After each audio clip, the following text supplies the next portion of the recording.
Jordan, my 9-year-old great-niece, was asked to do a science experiment and give references to where she found the information. Well, I created this for her. This is a simulator called Marble Drop. So for now we can turn off the graphics. So what if we were to drop a marble from a given height? Hit D to make it drop. And it will record the height it was dropped from and the time it took to hit the ground. And then you can play with this and drop it from another height. And drop it from another height.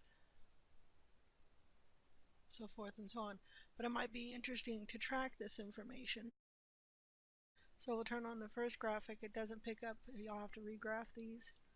So what we'll do is go to the top height again. And it indicates the height as it moves over time. So let's set a different height.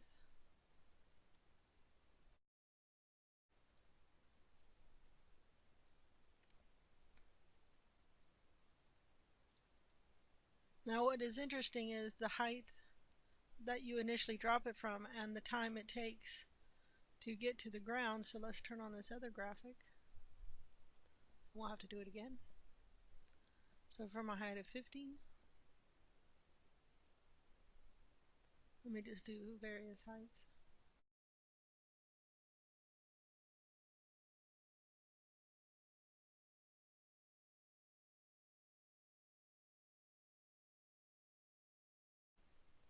And as you see over here, it plots the height that the ball was dropped in and the time it took.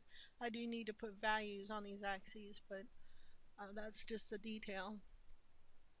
Alright, so the other things you can play with are forces on the ball. So let's take the ball to the maximum height and put a maximum force as indicated by the size of the arrow. So if I drop this ball, it is going slower because the force is acting upon it. I can change the direction of this force.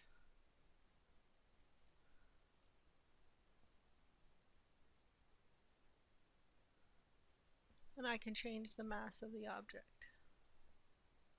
Larger the mass, the less it is affected by the force. And as you see, it keeps record of the height, the time. Right now this is supposed to be the force at impact, but I got to verify my formula.